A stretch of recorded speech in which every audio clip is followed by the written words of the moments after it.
कसे आहात शिक्षक आणि विद्यार्थी मित्रांनो? आशा आहे की तुम्ही खूप छान असाल. चला तर मग आज काहीतरी वेगळे शिकूया. आज आपण इयत्ता 11वीच्या मानसशास्त्रातील पाठ 1 मानसशास्त्राची कथा शिकणार आहोत. चला तर मग बघूया आजच्या आपल्या प्रवासात काय काय आहे.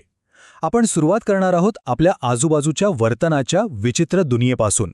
मग बघणार आहोत की मानसशास्त्र हे आत्म्याच्या अभ्यासापासून विज्ञानापर्यंत कसं पोहोचलं.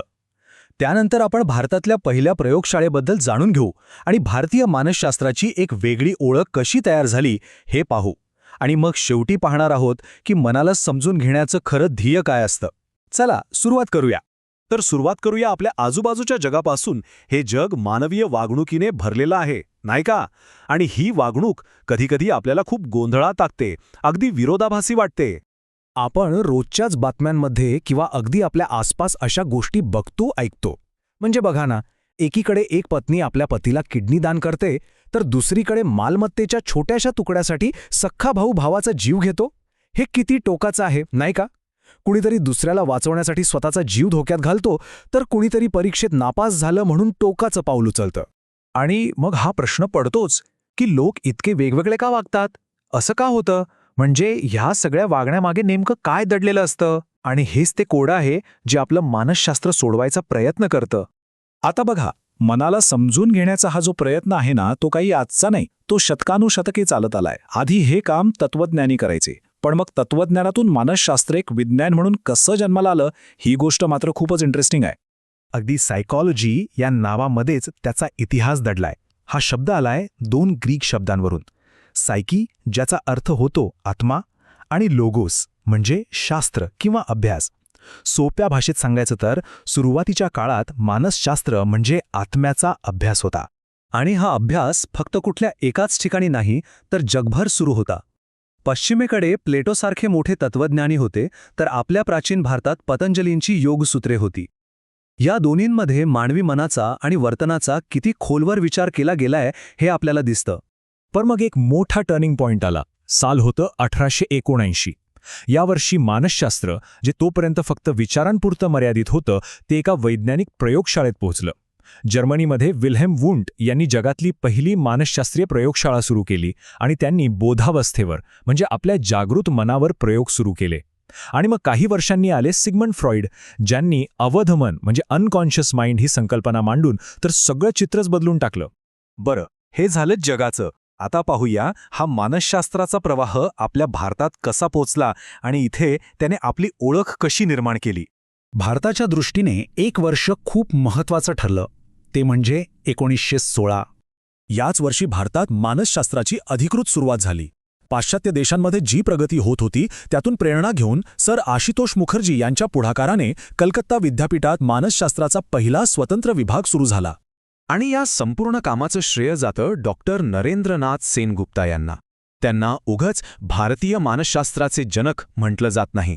हार्वर्डमध्ये शिकून आलेले त्यांनी फक्त विभागाची स्थापना नाही केली, तर 1924 मध्ये इंडियन सायकोलॉजिकल असोसिएशनची स्थापना केली आणि 1925 मध्ये देशातलं पहिलं मानसशास्त्रीय journal Indian journal of psychology सुरू करून या शास्त्राचा पाया अगदी भक्कम केला.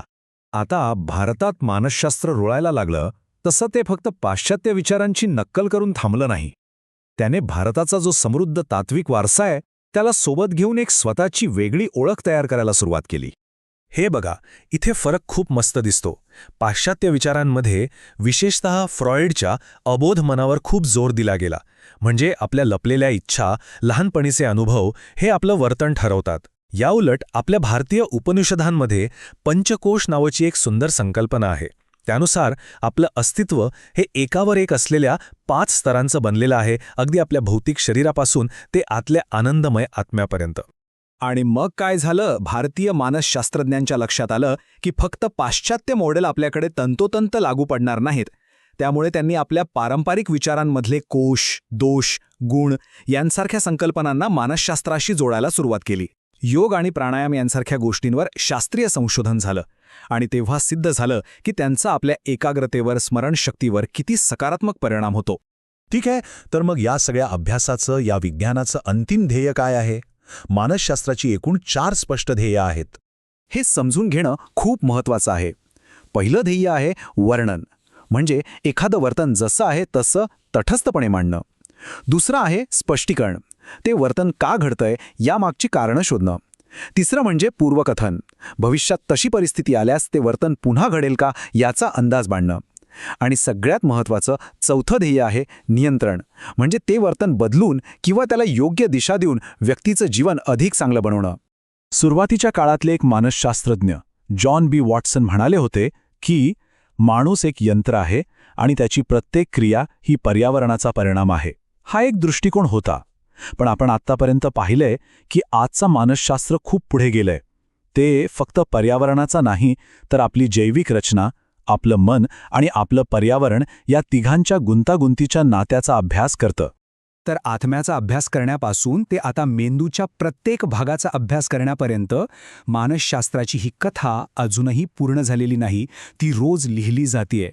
मानवी मनाला पूर्णपणे समजून घेण्याचा हा प्रवास खरंच आपल्या काळातील सर्वात मोठ्या आणि रोमांचक वैज्ञानिक प्रवासांपैकी एक आहे. व्हिडिओ आवडला असेल तर नक्की लाईक आणि सबस्क्राईब करा आणि आपला अभिप्राय कॉमेंट सेक्शनमध्ये कळवा. आपण लवकरच भेटूया पुढच्या व्हिडिओमध्ये. धन्यवाद.